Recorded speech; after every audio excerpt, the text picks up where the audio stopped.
it a fair comparison trying to compare modern women to our moms, right? Given that it was a different time and it was a different era. So I think really the spirit of this question to me, as I understand it, is thinking back to our mothers, grandmothers 40, 50 years ago, right? You know, the type of women that they were, the type of women that they had to be for their husbands.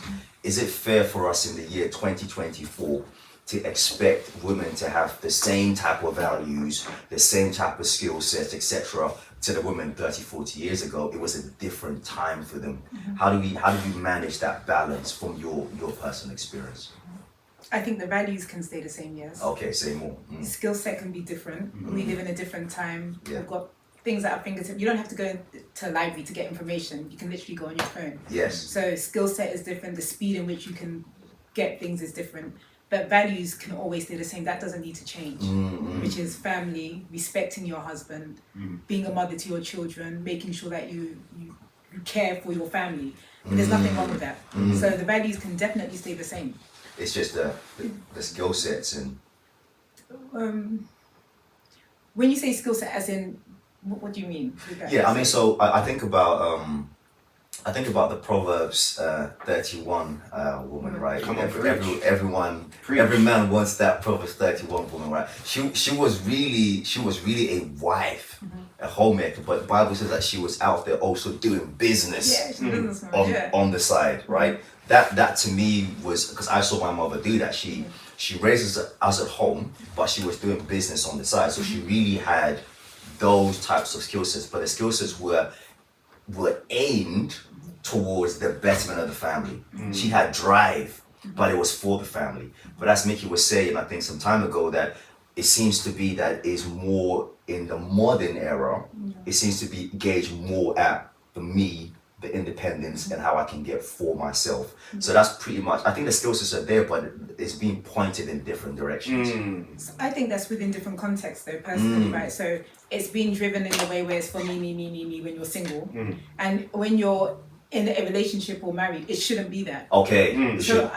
If that's what's going on now, that's a shame. It's because then I don't even know how the marriage will function, where it's a woman being all about me. So I think perhaps, yes, when you're single, it's changed, where I think back in the day it was more that you were working towards wanting to become a wife. Maybe that's a better way to describe it. And I even think still now culturally, so I originate from Cameroon, right?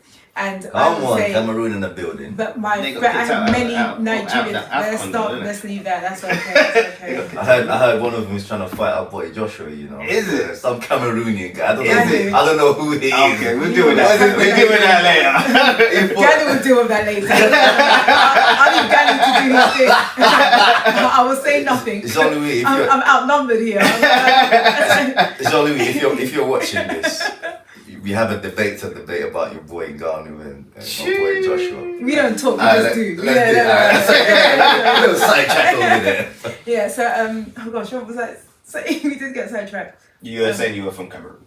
From Cameroon, right. And I've got friends that are Nigerian. So what I realised, so this isn't even to do with traditional, like it's to do with culture. So friends at 18, they're already talking about getting married. And I was so like, huh? Getting married to who? Like, how come you're so obsessed with wanting to get married, but there's no man around? Like, I just didn't get it. And they would already plan the whole, like they had the wedding day planned out. So as you grow, you see that they're more in love with the idea of marriage and not marriage per se. I believe that still happens now, but people have evolved. So there is a lot more like, okay, I'm an ambitious person, I still want to do my business, etc., etc. And I think back then, there was more to marriage. And now I think people are more excited about having a ring and just being able to have a ring. But it's not really about the wedding.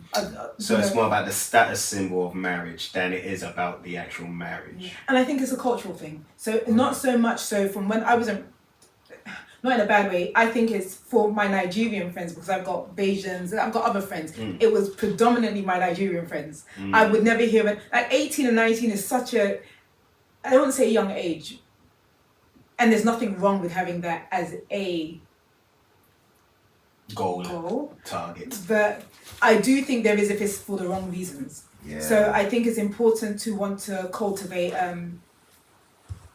relationships are important, so it's important to want to have a family, children, and all that's really important. But I question if that's what is being thought about when people talk about marriage and wedding, or is it to do with status? So it's to what is the reasoning behind all that? It's what they're being taught, though, isn't it? Like, so it's what their parents or someone in their family or in their close circle has like pushed on them, that this is what you should be aiming for. But as you said, like, what happened to building yourself up? What happened to learning who you are? What happened to learning how to become a wife? Picking up some books and then preparing yourself for that time, instead of just making marriage the extreme goal. Like, and then it becomes a pressure. Then there's and then when it becomes a pressure, then you might find yourself going into that for all the wrong reasons, and maybe picking wrong partners. I mean, it could, all of those things happen, and sometimes you've got to look at the circumstances to why that happened and the support that you were given. So I think all of that plays a role into it. However, there is nothing wrong with getting married young.